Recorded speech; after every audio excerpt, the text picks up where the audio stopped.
Amigas e amigos, TVE Entrevista e o canal Bob Fernandes hoje conversam com Bruno Paes Manso. Bruno pesquisa e conhece tanto as relações sociais e econômicas do mundo do crime que é chamado de criminólogo. Ele é formado em jornalismo pela PUC do Rio e em economia e administração pela Universidade de São Paulo. Pela mesma USP, Bruno é mestre e doutor em ciência política. Só ou em parceria, Bruno Paes Manso é autor de 5 livros.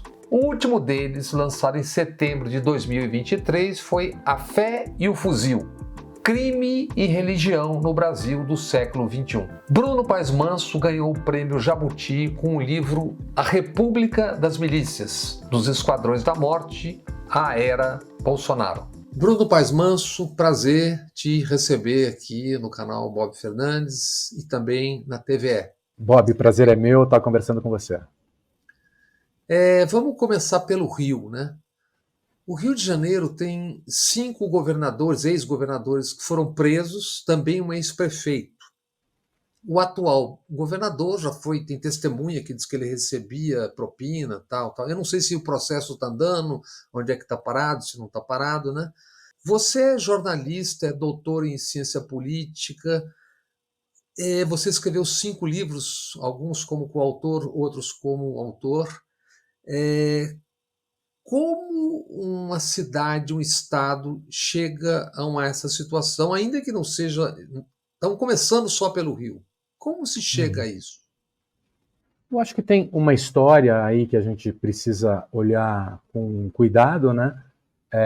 Por um lado, você tem uma vocação do Rio de Janeiro que, de repente, foi deixada de lado, que era a capital federal até 1960.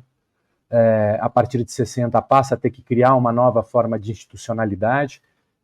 Diversos desafios, até então recebia políticos com debates e interesses nacionais, passa a ter que lidar com o desafio de governar dentro do próprio território, a partir das próprias políticas locais, né? Você tem um exercício aí de transformação institucional muito rápido, né? Por outro lado, você tem uma história muito ligada à polícia e às máfias do Rio, são importantes para entender a penetração do crime na institucionalidade do Rio de Janeiro, principalmente vinculada à história do Jogo do Bicho, que é um grupo que surge já nos anos 40, 50, tendo um papel muito importante na relação com os governos locais, porque naquela época, Bob, não tinha polícia militar territorial ainda. Então, os apontadores do bicho divididos nos territórios eram informantes das polícias. E por causa disso tinha uma relação muito próxima. Nos doicodes, e quando vem a ditadura militar, dos anos 60 e 70, eles são importantes na formação dos grupos que vão atuar no doicode e nos porões da ditadura, membros do Esquadrão da Morte que tinham ligações diretas com esses grupos de contraventores. Eles estão infiltrados nas instituições há muito tempo. Quando chega o tráfico de drogas, eles se fortalecem, porque o traficante passa a ser o grande inimigo, o bode expiatório da cidade, e eles se fortalecem nas instituições com um poder grande que passa a crescer ainda mais conforme eles passam a investir na cultura do Rio de Janeiro, no carnaval, no jogo de futebol, ganha uma outra dimensão, né?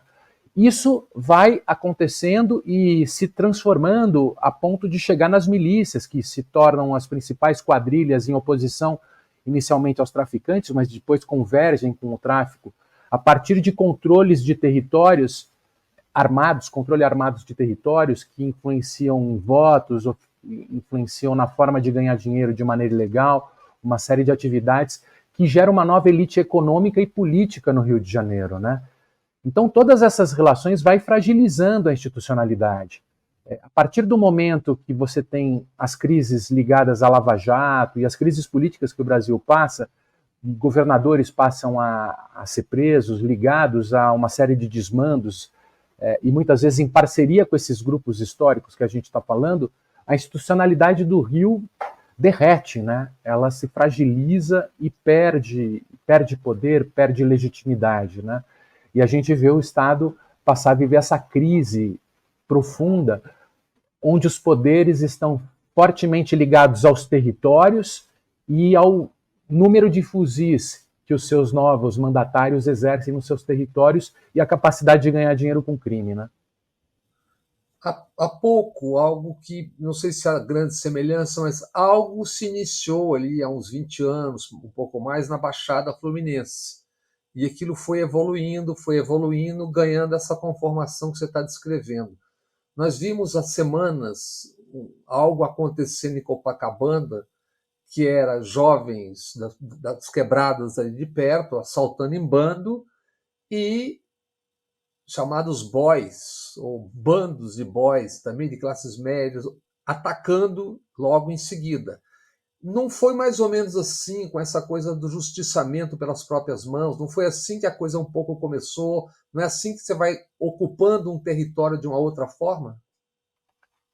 Sim, os esquadrões da morte que surgem no final dos anos 50 e se institucionalizam nos anos 60, né? A partir da morte do Milton Lecoq, que era um policial tido como um enfrentador de bandidos, eles se formam e se institucionalizam com integrantes da polícia, do judiciário, dizendo que matam bandidos para limpar a cidade do crime, né? E naquele contexto de migração muito rápida, de crescimento dos morros, os justiceiros, os esquadrões da morte e os grupos de extermínio na Baixada Fluminense também têm a mesma dinâmica. Muitas vezes, eles são liderados por pessoas que saíram dos porões da ditadura e passam a atuar em parceria com os bicheiros. É o caso de policiais e oficiais que atuam com o Anísio, atuam com o Capitão Guimarães, que são bicheiros e que também têm uma forte ascendência sobre os territórios, sobre grupos de extermínio. O Capitão Guimarães, junto com o Fred Perdigão, que é acusado de ser responsável pela bomba do Rio Centro, vão criar a Escuderie Lecoq no Espírito Santo, que aí surge junto com o Grátis, que é um bicheiro que tem também uma influência política muito grande por lá. Você tem esses grupos se disseminando pelos territórios, né? Então, sim, você tem um argumento de que usa a violência para promoção de ordem, para produzir ordem, por isso eles são aplaudidos e muitas vezes apoiados por parte da população, só que essa violência só produz mais desordem e um ciclo vicioso de violências, que a gente vê até hoje. Agora, o apelo desse discurso continua, a gente vê esses garotos dizendo que vão usar a violência para restabelecer a ordem em Copacabana, e o que a gente vê é só um crescimento de desordem. E esse papo do jiu-jitsu é recorrente, né, na Zona Sul. Sempre, não foi a primeira vez, nos últimos 15 anos eu me lembro de umas 2, 3 vezes esses garotos terem iniciado um movimento para falar que vão restabelecer a ordem no bairro. É pauta recorrente na imprensa, né? E isso termina na política, né? Quase sempre alguém se sobressai ou usa ou já está usando. Tem eleição, ali você vai conformando um outro tipo de poder. É isso? Pois é, pois é. E um discurso, e a política, né, Bob, você que acompanha há tanto tempo, a gente vê isso crescer, cada vez mais buscando se legitimar, autoridades buscando se legitimar a partir de um discurso de guerra, de confronto, traçando aliados e inimigos, como se você eliminar, a partir do momento que você elimina ou anula a ação de determinados inimigos, você fortalece a ordem. Então você tem um discurso de guerra muito presente hoje na política, né? Em vez de você ter um discurso coletivo voltado para o interesse comum e para as diferenças, você tem grupinhos tentando se legitimar a partir do discurso de guerra contra o grupo opositor, né? Isso faz cada vez mais parte do dia a dia da política. Mudando um pouco de estado, né? Você escreveu com a Camila Nunes Dias A Guerra, a Ascensão do PCC e o Mundo do Crime no Brasil, tomando como nascimento o PCC São Paulo, né? Você atribuiu ao PCC uma visão profissional e descreve a facção como uma agência reguladora do crime e um banco de microcrédito que financia traficantes e ladrões e empresta armas. O que é o PCC hoje e até onde ele se espraiou? Pois é, essa metáfora da agência reguladora do crime acabou sendo uma forma de você descrever uma facção que foi se reinventando ao longo desses últimos anos, né? O PCC tem 30 anos, né? É um longo período, né, de consolidação na cena criminal de São Paulo. Surgiu em 1993, inicialmente eles se colocavam como um sindicato do crime para ajudar os detentos nas prisões. Com o passar do tempo, eles entraram a fundo no mercado de drogas e passaram a organizar a concorrência à venda de drogas em São Paulo a partir de uma série de regras e punições para aqueles que desviassem. Mas essas regras, de alguma forma, ganharam uma adesão grande daqueles que participavam desse mundo ilegal, e muito lucrativo, porque ela ajudava a aumentar lucros e reduzir custos, né? A partir do momento que você controlava o conflito interno e autodestrutivo entre os concorrentes, você produzia uma postura mais profissional, que fez com que o PCC e os participantes do mercado de droga paulista conseguissem acessar os mercados atacadistas e produtores da América do Sul, Colômbia, Bolívia, Paraguai, Peru, e passassem a transformar o Brasil num grande corredor de drogas, além de exportar para diversos estados e movimentar a cena criminal de diversos estados brasileiros, acessar os diversos continentes do mundo e ganhar em dólar, né? Fazer com que uma grande quantidade de recursos passasse a ingressar na economia, tendo origem nesse negócio ilegal e ultra lucrativo que é o mercado de drogas. Então, nesses últimos 30 anos, a gente viu essa transformação acontecer, né? E a gente viu a produção, a partir do interior das prisões, e um efeito colateral das políticas públicas de segurança pública, que superinchou os presídios e nunca investiu, tornando esses lugares masmorras, né? Que eram 90 mil há 20 anos, agora são 900 mil. No Brasil, né? Em São Paulo era 30 mil, passou para 230 mil. E a partir dos presídios eles começaram a produzir esse networking, né? Essa grande rede horizontal de parceiros, profissionalizando o mercado, né? Isso é alguma coisa que a gente viu acontecer. Nos outros estados do Brasil, como muitas vezes surgem concorrentes territoriais, a briga e o conflito explode, né? E faz crescer os homicídios em outros estados. Em São Paulo, não, eles tiveram essa capacidade de organizar a concorrência e criar um mercado mais produtivo, mais ligado ao atacado e mais lucrativo por causa disso. Nesse nosso vai e vem, né, nessa questão que nós vamos tratar aqui hoje, essas ações nas últimas semanas e meses da Polícia Federal em relação a armas, crime organizado, facções, patrimônio, isso é só uma cócega na brincadeira ou tem alguma amplitude, isso mostra algum caminho?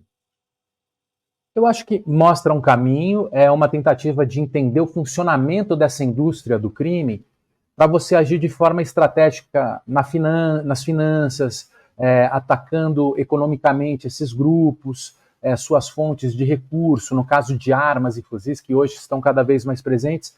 Eu acho que indicam um caminho alternativo ao que costuma ser usado nos diversos estados, que é mandar a polícia militar ostensiva nos bairros pobres para pegar suspeitos de serem traficantes, os grupos de sempre, negros, jovens, homens, mas que superenche as prisões de pessoas pouco importantes nesse mercado, que viram massa de manobra dos chefes das facções.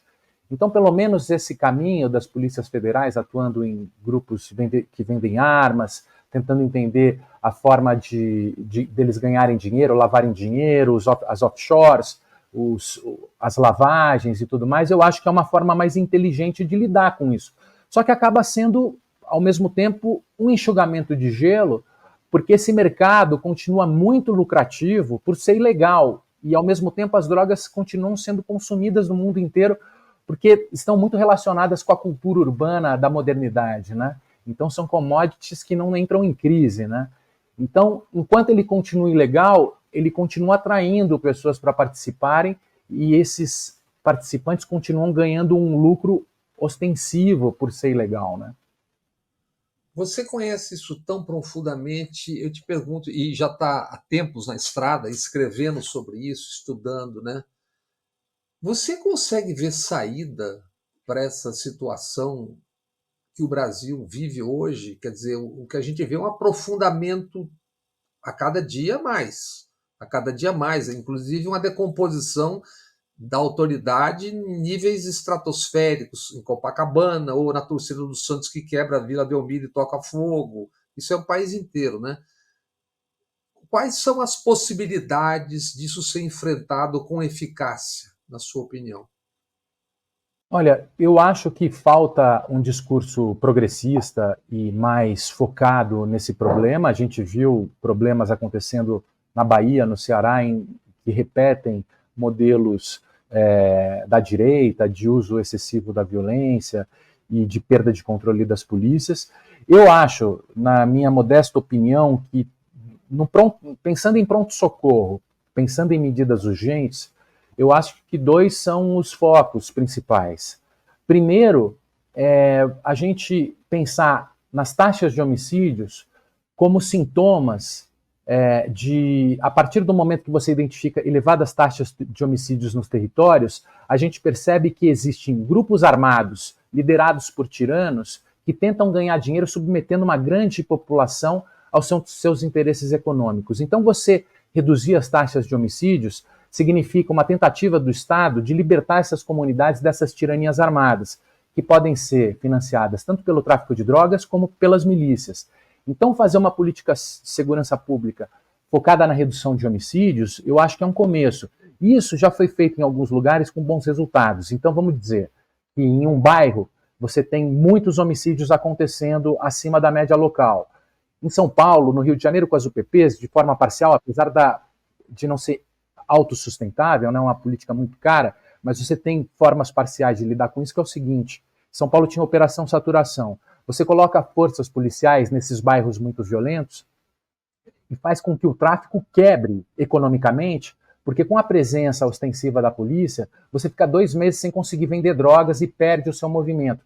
Isso induz novos comportamentos no crime, de que os próprios traficantes passaram a falar em São Paulo, que você praticar homicídios atrai a polícia e leva a um prejuízo muito grande. E induz a mudanças de comportamentos. E você induzir a mudanças de comportamentos criminais nesses territórios que não usem a violência é sempre preferível no sentido de reduzir os danos que o tráfico de drogas produz.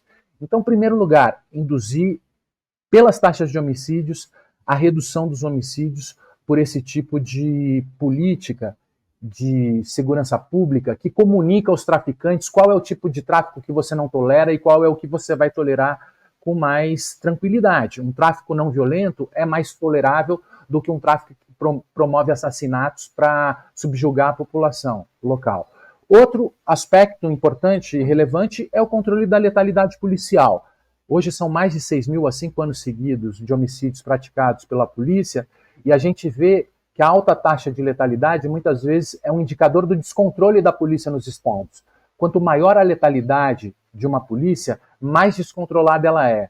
E quanto maior o aplauso e carta branca que a polícia se enxerga tendo no território, no combate ao crime, eles passam a usar esse poder para ganhar dinheiro no crime. E a gente vê um processo de milicianização como aconteceu no Rio de Janeiro. O descontrole da polícia acaba sendo a semente das milícias, né? Porque o poder de matar dá para ela uma vantagem comparativa no mercado do crime, eles passam a entrar e se juntar e fazer parcerias com quadrilhas, como a gente vê acontecer no Brasil a partir do momento que a violência policial também passou a expandir no Brasil. Então, eu acho que, do ponto de vista de curto prazo, dois focos importantes é controle de homicídios, redução de taxa de homicídios e redução de taxa de letalidade das polícias. Vamos ao intervalo e voltamos logo com o jornalista e escritor Bruno Paes Manso.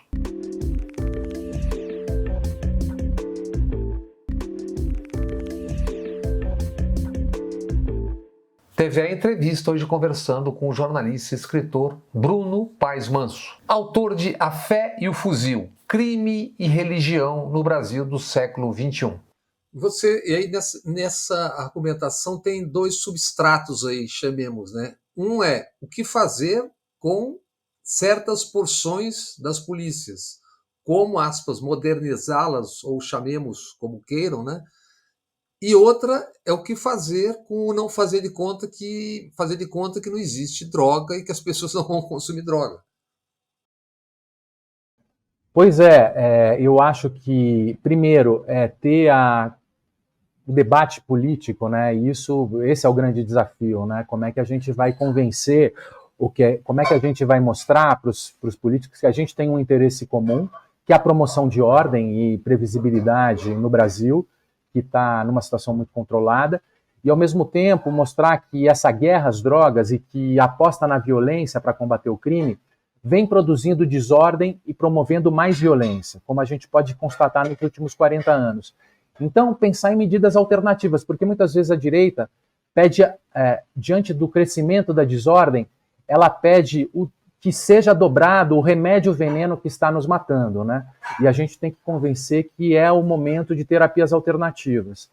Então passa pelo debate político. E pelo debate político, a gente precisa convencer de que o foco é a redução de homicídios e não o fim do tráfico de drogas. O tráfico de drogas vai continuar. As pessoas vão continuar comprando drogas. Se não vai ser cocaína, se não vai ser crack, vai ser a morfina ou os remédios de opioides americanos, que hoje causam mais de 100 mil overdoses por ano. Essas coisas vão se reinventando. Então, como é que a gente reduz o dano desse mercado de drogas? E a redução de danos desse mercado de drogas passa pelo controle da violência que esse mercado gera. Então, é controlar as tiranias armadas dos territórios nesses mercados para libertar a população que fica subjugada pelos traficantes ou pelos milicianos nesse mercado. E, ao mesmo tempo, lidar com a questão do abuso de drogas, que é um problema social, todo mundo sabe o medo que isso causa nas famílias e tudo mais, lidar de outras formas, com produção de arte, cultura, saúde, educação e tudo mais.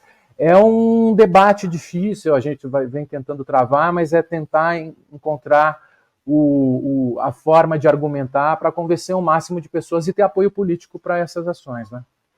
Você está falando de debate e discurso, né? E tem uma outra questão correlata, né? Que é o que eu chamo de a hora do terror. Pouco antes do almoço e no final da tarde, começo da noite, país afora, aqueles programas que supostamente estão ali para combater a violência, programas de emissões de rádio e televisão, mas que, na verdade, se valem disso como um negócio e elegem bancadas. Quer dizer, essa é uma outra questão a ser tratada, porque quando você fala do discurso, por onde esse discurso se dará, né? Como é que se dará esse discurso? Como é que se dará esse debate? Pois é, que é muito difícil, porque eles apelam para os sentimentos de desespero e de medo das pessoas que exigem respostas imediatas, né? E muitas vezes você matar um bandido é visto por alguém que está desesperado como a solução mágica para a situação. Porque o bandido desaparece do mundo. Então você joga centenas nas prisões, sem nenhum tipo de recurso, as prisões superlotadas e tudo mais, e elas vão para uma caixa mágica e o problema desaparece. Esse diálogo acaba sendo muito imediato, né, com as pessoas e por isso são tão sedutores. A gente precisa mostrar formas imediatas, então por isso que eu estava falando do curto prazo, né, da redução dos homicídios, e ao mesmo tempo tentar mostrar de forma racional, que é sempre mais difícil, que esse discurso populista e apelativo e violento, ele tem sido colocado em prática há 40 anos e tem produzido desordem. Então, a gente muito provavelmente quer a mesma coisa. A gente também tem medo, a gente quer uma sociedade mais civilizada, sem covardia, sem violência, com segurança, onde você possa andar nas ruas sem ter medo de perder a vida ou de ser roubado. Todo mundo quer essas coisas. O remédio da direita vem sendo aplicado e vem produzindo mais desordem, mais revolta. A gente precisa de um discurso alternativo e de um modelo alternativo, e a gente tem 40, 50 anos de história para mostrar que esse modelo, usado até agora de guerra ao crime, é fracassado. Então é necessário encontrar maneiras mais racionais e eficazes ao mesmo tempo para lidar com o problema, mas isso, de fato, exige um desafio, porque o discurso populista tem mais apelo, né, emocional. Bem, tomando o Rio como um exemplo, e para além das generalizações, mas também falando do Brasil, né, em que nível estão as relações entre milícias ou facções e o estamento político, judiciário, etc.? Eu acho que a situação nunca teve tão grave, né, em decorrência de todas essas prisões sucessivas de governadores. Depois, durante o bolsonarismo, a situação se tornou ainda mais grave a partir do momento que o Witzel foi eleito. O vice-governador dele era uma pessoa, um outsider da política, né? O Cláudio Castro, que era vice-governador, entrou como segunda opção, um vereador com poucos votos, que tinha entrado na política com poucos votos, era a única experiência que ele tinha na política. Então, ele, depois do impeachment do Witzel, ele entra como um político frágil, sem relações com a institucionalidade, com a elite econômica e política local, que é a situação perfeita para os poderes territoriais armados passarem a exercerem cada vez mais sua influência e seu controle nas eleições, na economia e na política, né? Então, um governador frágil é a situação ideal para o fortalecimento desses poderes territoriais. E a gente vê, a partir da reeleição do Cláudio Castro, que continua fragilizado, né, com dificuldade de exercer sua autoridade pela própria inexpressividade da sua liderança política, a gente vê ele numa situação de perda de controle total e a máquina infiltrada por esses grupos andando por si só, com o poder de determinar as escolhas políticas e o futuro da política no Rio de Janeiro. Eu acho que as instituições nunca estiveram tão frágeis, com lideranças fragilizadas, e as autoridades criminosas e os tiranos armados dos territórios nunca estiveram tão fortalecidos. A metáfora que eu ouvia lá no Rio, desde a República das Milícias, é que o Rio de Janeiro hoje virou uma espécie de Game of Thrones, uma sociedade pré-moderna. Você não tem um Estado republicano moderno que exerce um monopólio legítimo da força e garante as leis iguais para todos os territórios. Isso ruiu no Rio de Janeiro, e cada tirano armado é dono do seu próprio reino e fica em disputa entre si como se fosse uma sociedade pré-moderna, né? Numa luta fratricida e autodestrutiva, né? Nesse quadro, como você vê, primeiro, a intervenção militar no Rio de Janeiro, naquele ano eleitoral de 2018, né? E qual é o grau de relação entre os Bolsonaro e as chamadas milícias? Até onde é possível dizer isso? A intervenção militar acabou sendo mais do mesmo, né? A mesma estratégia de guerra a determinados territórios, muitos deles relacionados ao Comando Vermelho, que fragilizava esses grupos e fortalecia outros. Milícias, Terceiro Comando Puro, seguem fortes e continuavam crescendo apesar da intervenção. A própria Marielle foi morta junto com o Anderson Gomes, um mês depois do começo da intervenção, e os militares foram incapazes de dar uma resposta para isso. Não houve punição durante o período que eles estavam, e até hoje a gente não sabe quem são os mandantes. Isso mostrou a fragilidade dos militares e a força dos milicianos, né? Os milicianos, quando mataram a Marielle, falaram: quem manda no Rio somos nós. Não interessa que tenha todas as forças armadas e imprensa olhando para a gente. A gente mata uma vereadora e ninguém vai fazer nada. E foi isso que aconteceu, né? Então desmoralizou os militares de uma forma humilhante. Da mesma maneira, eles conseguiram um aporte de mais de R$1 bilhão durante a intervenção, investindo em máquinas, armas, caveirões e carros e equipamentos. Só que quando você investe numa polícia descontrolada, Bob, o que acontece? Uma coisa é você investir R$1 bilhão numa polícia controlada, que você sabe a estratégia a ser usada, né? Outra coisa é você investir toda essa dinheirama e esses equipamentos em uma polícia sem controle que está fazendo diversas parcerias com o crime. Você acaba investindo no crime, né? Isso é que é a ironia. Então, o exemplo do que não fazer, o exemplo da ineficiência, do fracasso de algumas escolhas, a intervenção, realmente é um modelo do que não ser feito, né? E, ao mesmo tempo, você tem a ligação do bolsonarismo com as milícias, sobretudo, principalmente ideológica, né? Eles defendem a guerra ao crime e enxergam os militares como representantes do bem e os próprios policiais como representantes do bem, independente do nível de crime que eles praticam. O caso mais evidente, aí sim é uma ligação concreta, é do capitão Adriano Magalhães da Nóbrega, que foi homenageado, defendido, os parentes deles trabalhavam no gabinete do Flávio Bolsonaro e participavam da rachadinha, e sempre foram defendidos pelo Bolsonaro, pelo bolsonarismo, pelo Flávio, pelo Eduardo, por todo mundo, pela família inteira, e com o passar do tempo foi se revelando um dos maiores bandidos da história do Rio de Janeiro, com ligação com milícias, com prédios em áreas milicianas, com o jogo do bicho, formou um escritório de matadores para matar a soldo dos bicheiros, as milícias que ele atuava tinham ligação com o tráfico de drogas, E em 2016, quando ele já tinha todos os pés nesse mundo do crime, foi quando a mãe dele foi contratada para o gabinete do Flávio Bolsonaro sem trabalhar para, segundo o Ministério Público, participar desse esquema de rachadinha. Então, de um lado, você tem essa ligação ideológica, e de outro lado, você tem vacilos até pela ligação de amizade da família com policiais ligados à milícia, que era o caso do Fabrício Queiroz, a ligação dele com a região lá da Zona Oeste e com os policiais do 18º Batalhão, muitos deles envolvidos nesses casos, que levou o Adriano Magalhães da Nóbrega para o gabinete da família e fez com que a família se infiltrasse e tivesse ligações diretas com um dos maiores criminosos da história do Rio, né?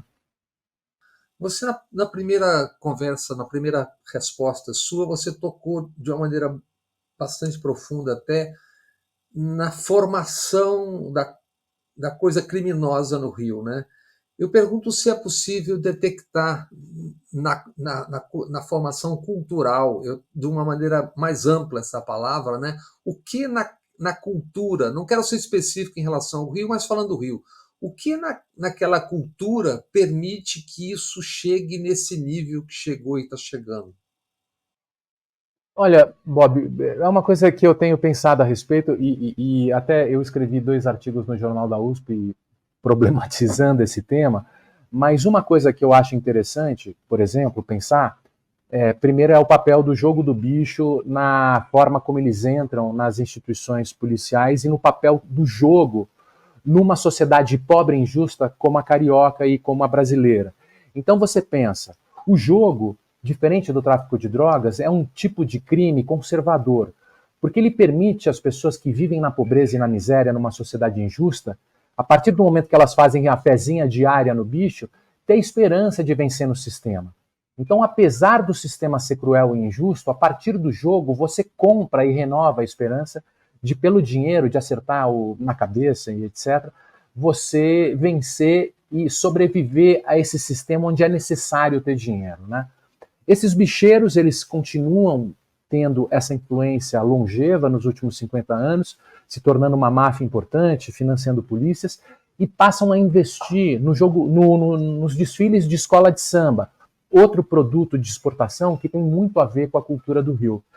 E as escolas de samba também são um produto conservador da cultura carioca, o próprio Roberto da Mata discute a esse respeito, que é o seguinte, é uma forma de lidar com o dia a dia muito bonita e, ao mesmo tempo, tem esse aspecto conservador, que é o seguinte, você vive numa sociedade injusta, cruel, pobre, desigual, hierárquica. Mas durante 4 anos, durante o carnaval, você subverte a hierarquia e os pobres passam a ser celebrados, festejados, cantados nas passarelas. Ao longo do ano, você tem uma fábrica de sonhos que faz com que durante o carnaval você viva a apoteose desse momento e torna essa sociedade desigual e injusta suportável por esse aspecto lúdico mesmo, né? De bonito, de cultura, e de reconhecimento da cultura e da inteligência, da criatividade, dos próprios corpos, né, dos pobres, e essa subversão da hierarquia. Ele diz que o carnaval, Bob, é o momento de vingança dos pobres, que eles falam, eu sou pobre, mas consigo ser mais feliz do que você que tem dinheiro. Então, é uma espécie de momento de subversão dessa injustiça. E faz com que a sociedade se suporte, se aguente. É uma festa conservadora que mantém, de alguma forma, essa desigualdade suportável, né? E os bicheiros investem nisso, eles dialogam com essa cultura. E aí, durante os desfiles da escola de samba, você tem o desembargador, você tem o dono do canal de televisão, você tem os artistas mais famosos, você tem uma aristocracia carioca. E é curioso que o Rio tem esse aspecto aristocrático, né? Ele tem esse perfil de reino, assim, de nobreza, a partir dessa cultura que vem de muito tempo. É diferente de São Paulo, que é uma sociedade industrial, trabalhador. O PCC tem um discurso de classe, do ladrão ajudar o ladrão contra o sistema. No Rio você tem esses territórios com seus donos e seus reis, com cores, com hinos, com bandeiras, e você vai formando uma sociedade fragmentada, né? Ao mesmo tempo, uma elite aristocrática dessas sociedades que se relacionam por cima, né? Uma aristocracia. E aí você tem esse contexto de Guerra dos Tronos, né? Me parece, muito ligado a essa história, que é bonita também, né? É curioso. E que há décadas, eu lembro que era menino, eu achava aquilo assim, e tem um discurso que hoje me soa ingênuo, que era aquele culto à malandragem e aos grandes malandros, né? Os grandes Sim, malandros, tinha uma sim, coisa assim, o malandro tinha licença. sim, sim. Aquilo é parte E a, dessa e a, construção, né? e a malandragem, ela é conservadora também, porque a malandragem, essa cultura da malandragem, ela não é revolucionária, ela não é contra o sistema. Ela cresce nas brechas do sistema, ela tem a malandragem e a esperteza de ganhar com o sistema, nas brechas do sistema. Então faz parte também. Você vê o Capitão Guimarães, o Castor de Andrade, o Piruinha, o Anísio da Beija-Flor, que são algumas dessas figuras do crime, como eles usam da malandragem, investindo no samba e sendo patronos da escola de samba, para dialogar com uma cultura carioca e para fazer parte do sistema, para vender o produto da alma brasileira, que é os desfiles de escola de samba, para o mundo inteiro, para serem influentes, etc.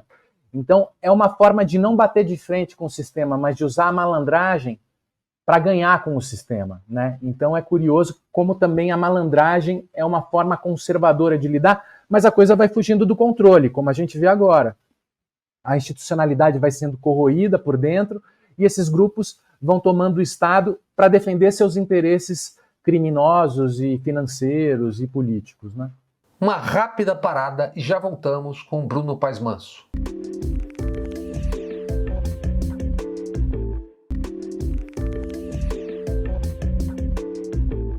TV Entrevista hoje conversando com Bruno Paes Manso, jornalista, escritor, autor de livros sobre crime e a criminalidade no Brasil. Voltando um pouco no assunto que a gente já tocou, e as PMs? Por exemplo, chacinas. Tem um código de honra conhecido que eu já vi acontecer em vários estados. Para cada PM morto, 10 mortos do outro lado, seja como for e quem for. Vimos em Pernambuco, vimos na Bahia, vimos no Ceará, vemos no Rio, em São Paulo, né? Como tratar a questão das PMs? O que fazer com as PMs? Como modernizá-las ou sei lá o quê? Integrá-las Uhum. com quem, como, de que jeito? As PMs, as polícias militares e esses grupos ostensivos de patrulhamento territorial cresceram e se tornaram estruturais no modelo de segurança pública, porque as cidades cresceram muito rapidamente e elas passaram a ser usadas para serem enviadas para os bairros vistos como perigosos, nas periferias de São Paulo, nos morros do Rio, nas favelas e tudo mais, como se você, usando a violência nesses bairros, você produzisse ordem e ensinassem aos moradores desses bairros a obedecer à lei. Isso calou muito fundo na opinião pública e nas próprias políticas de segurança pública que passaram a apostar nessa guerra cotidiana contra o crime e esvaziar o papel da inteligência, da estratégia na construção de uma política de segurança pública, estratégica, né? Que saiba mover as peças e saiba agir de acordo com o funcionamento da indústria do crime, né? Então, é necessário a gente repensar esse modelo de guerra ao crime, esse modelo de uso ostensivo de violência que vem produzindo desordem, vem levando esses caras, inclusive para o parlamento, defendendo flexibilização de armas, ações violentas da polícia, fortalecimento dessa forma de fazer segurança pública, que vem corroendo a forma de fazer política democrática no Brasil. Então, primeiro, controlar o acesso desses grupos aos cargos políticos, porque muitas vezes esses policiais passam a usar o discurso de guerra e de herói, nas redes sociais principalmente, para ganharem votos e terem mais influência na política. Eles são funcionários de governos e são subordinados ao governo para fazer com que a lei seja obedecida nas cidades, para garantir direitos, não para fazer a guerra. E eles estão se elegendo no parlamento para defender a guerra como forma de fazer política. Isso tem que ser coibido. A capacidade do uso populista deles para, nas redes sociais, serem eleitos se colocando como heróis da população contra os marginais, isso tem que ser coibido. A gente precisa pensar como isso é grave para a democracia brasileira. E a partir daí também você convencer no fracasso desse modelo, que há 40 anos vem se mostrando ineficaz, vem produzindo mais desordem, vem fortalecendo as facções criminosas, vem fortalecendo as milícias, vem gerando e produzindo esse estado de coisas que o Brasil vive nos dias de hoje, né? Então, passa por ações de controle e ações políticas de convencimento também, sempre. Tudo que a gente está falando aqui depende, em boa parte, da informação, da comunicação, né? Como trabalhar isso num tempo em que você tem 4 ou 5 transnacionais que são donas da verdade e da mentira no mundo. Quer dizer, inclusive você é jornalista, você sabe qual é o mal que a gente tem hoje. O que vende é a audiência, é o clique. Então, se o assunto está valendo, continua. Se não está, tira, bota outro. Tira, bota outro, tira, bota outro. O que, obviamente, leva à incapacidade de reflexão de quem consome e de quem faz. Quer dizer, como esse discurso todo que a gente está discutindo cabe num lugar onde você tem os donos da brincadeira. E é só isso, essas grandes empresas das redes, donas das redes sociais, etc., ganham dinheiro pelo algoritmo que organiza as bolhas de discussão, sempre a partir de depoimentos emocionais, exagerados, criando uma dualidade, uma dicotomia, uma rivalidade, um abismo entre grupos, né, que passam a se fortalecer e a crescer a partir do discurso do inimigo, da guerra. Então você tem radicais na direita, radicais na esquerda, não dialogando entre si, uma fragilização do centro, da racionalidade, um fortalecimento das medidas emocionais, violentas, truculentas, do discurso da guerra, que vem na imersão do fortalecimento das redes, né? Que a partir dos algoritmos e desses modelos de negócios feitos a partir dos cliques e da quantidade de page views e tudo mais, fez com que esses discursos emocionais prosperassem. Agora, a gente, para continuar vivo, né, no planeta, para a vida preservar, a gente vai ter que encontrar formas de lidar com isso. Regulamentar. Regulamentar. Por enquanto está uma luta, né? Porque eles têm muito dinheiro, né? Eles são donos e eles são capazes de financiar de uma forma e influência política nos parlamentos americanos, europeus e tudo mais, que como a gente nunca viu, né? Mas é questão de sobrevivência, né? Talvez a gente desapareça do mundo e não consiga também, né? Mas vamos ter que lidar com isso. A gente está falando de PM agora há pouco, eu me lembrei. E a lei das PMs, aprovada inclusive com apoio do PT, etc., que seguiu para a sanção presidencial tal. O que você já conhece a lei? O que você pensa? Eu não parei para ler a lei inteira, não tive tempo para fazer isso, mas eu conversei com algumas pessoas que participaram dos debates. Na segunda-feira eu fui para Brasília porque o Ministério da Justiça reativou o Conselho de Segurança Pública. Eu sou integrante do conselho, tinha lá vários integrantes da sociedade civil que participaram desse debate das leis orgânicas da polícia. Eu vi algumas pessoas, 2 colegas meus próximos, o Gabriel Feltran e o Adilson Souza, que é um policial da PM, criticando fortemente a lei, mas eu conversei com outras pessoas que apontaram alguns avanços que foram feitos. Eu acho que eu estou aguardando para ver, mas me parece que houve uma tentativa e um esforço que acabou sendo bem sucedido de transformar a lei original, que era sim um pesadelo, que criava cargos de general, que permitiam que eles fossem eleitos, que promoviam uma autonomia das polícias, que esse debate feito no Congresso permitiu que não acontecesse. Você tem situações permanentes que permanecem, mas você conseguiu coibir esses jabutis, essas tentativas de fazer as polícias militares se tornarem instituições autônomas. Enquanto eu não me aprofundo, eu digo que ficou no 0-0. Como nesse panorama todo, como você vê que é o papel das Forças Armadas? O que são as Forças Armadas nesse jogo todo? tendo visto o que chamam de bolsonarismo, mas que na verdade foi uma reascensão militar, um Sim. projeto de tutela muito claro, ao menos na minha percepção, né? Como você vê isso tudo? Eu acho que você tem esse século republicano com as Forças Armadas atuando sempre, recorrente, de forma recorrente, como um partido político, né? O partido da ordem, que restabelece a ordem e assume as rédeas do Brasil em momentos de crise, né? Em diversos aspectos. Primeiro, a partir da Guerra Fria, com um discurso anticomunista e que vai culminar com a ditadura militar em 64, mas agora, durante o processo de redemocratização, eles retomam esse discurso da guerra para voltar ao poder, né? E eles retomam esse discurso da guerra depois de 30 anos de nova república, né? E a partir de um discurso organizado e fundamentado com a ajuda da internet, inclusive Olavo de Carvalho, grandes lideranças e influenciadores culturais dessa época, que passam a falar que tanto a cultura ocidental, cristã ocidental, uma visão, uma leitura conspiracional da política, eles foram derrotados na ditadura militar, depois de 20 anos de ditadura militar, porque eles perderam a batalha cultural.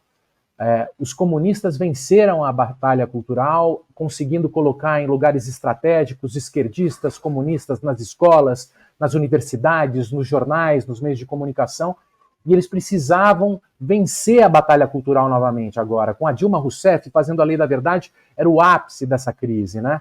E eles voltam a ganhar força a partir dessa leitura que é feita no livro até A Verdade Sufocada, do Carlos Brilhante Ustra, que eles falam o seguinte: Estados Unidos, que era um grande exército, França, na Argélia, Estados Unidos no Vietnã, que eram grandes exércitos, perderam a guerra por causa da força cultural dos discursos comunistas que existiam. Então a batalha cultural é estratégica para a vitória, né?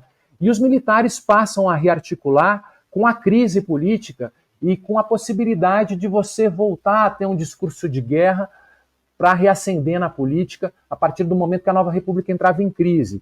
Você começa a criar seus inimigos, os comunistas, os esquerdistas, contra os valores cristãos, aqueles que tentam sabotar tudo aquilo que a Bíblia prega, um crescimento dos evangélicos muito importante, dialogando com esse discurso de guerra, de batalha espiritual, da luta do bem contra o mal, e vão forjando um novo projeto de futuro também, né? Muito ligado ao empreendedorismo, muito ligado à diminuição do Estado, muito ligado a certos grupos e interesses econômicos ligados à guerra, à bala, à arma, a boi. Os institutos liberais financiados via USAID, NED, etc., etc. Exatamente. Vai também financiar o trumpismo nos Estados Unidos e outros grupos de extrema-direita no Brasil, mas ao mesmo tempo que dialogam com uma emergência, Bob, que a gente sempre foge das ideias conspiracionais, porque, na verdade, eles dialogam com a urgência da situação atual, que é a seguinte: o Estado que a gente via durante a redemocratização como a solução para a promoção de uma sociedade mais justa e igualitária, quem sabe o Brasil pudesse virar uma social-democracia, uma Dinamarca, uma Suécia, um país mais justo e, ao mesmo tempo, livre.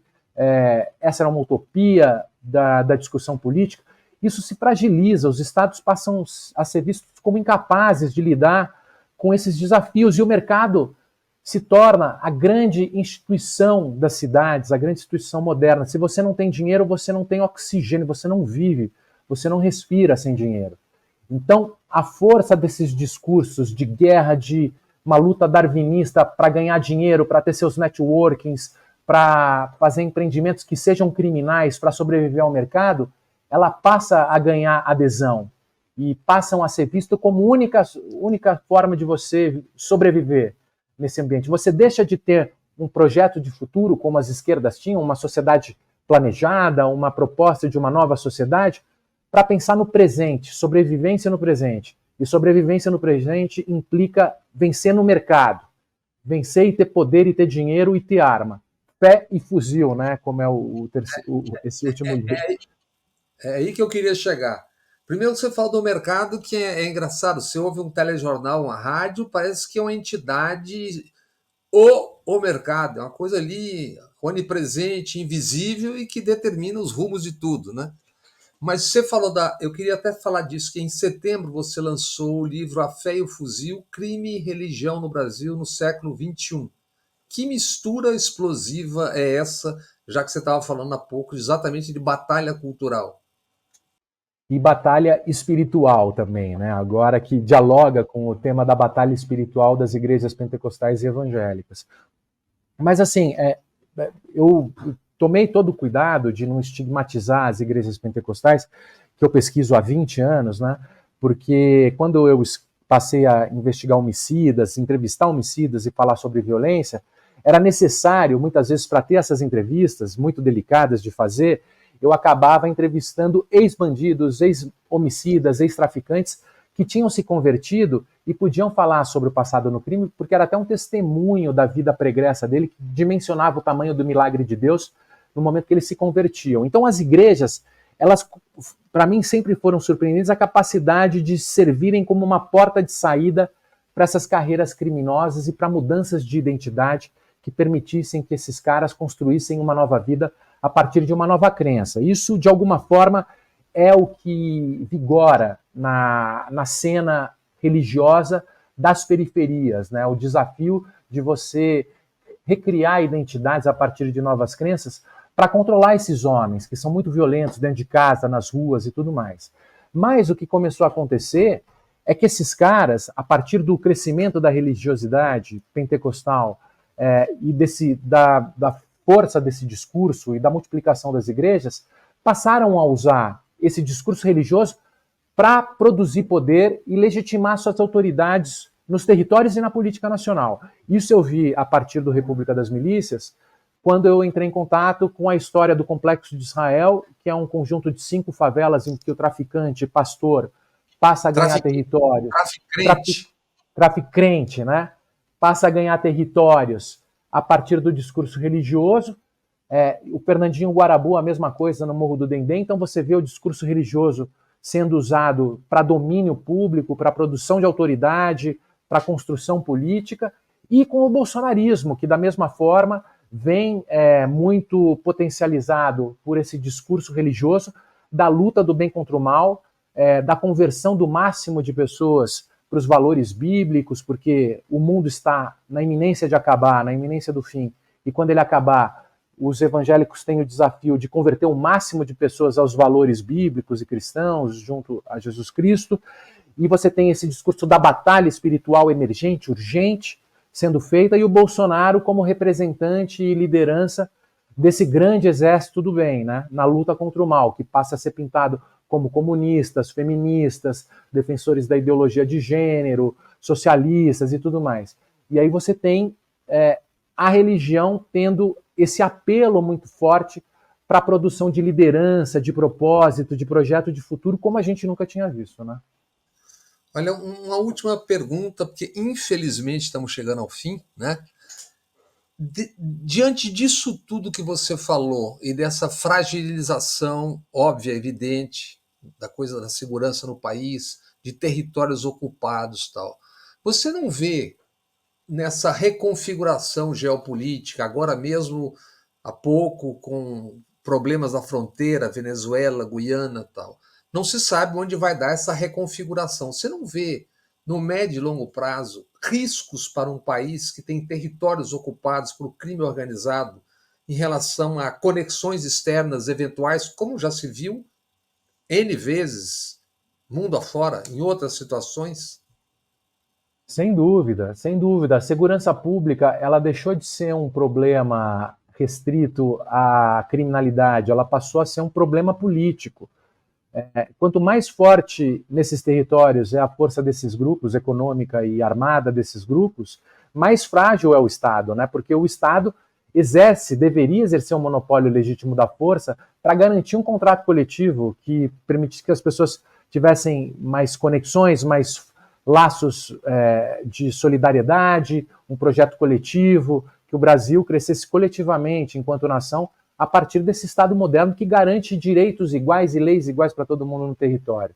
A partir do momento que esses grupos armados passam a exercer influência nos territórios, eles flexibilizam esse monopólio e passam a disputar entre eles e fazer conexões internacionais com a Venezuela, com a Colômbia, como já vem acontecendo nas fronteiras amazônicas, com muita força, e em torno dos seus interesses financeiros e econômicos, né, e políticos. Que podem ser outros a depender de por onde a coisa caminha, né? Não apenas o tráfico, o banditismo ali, né?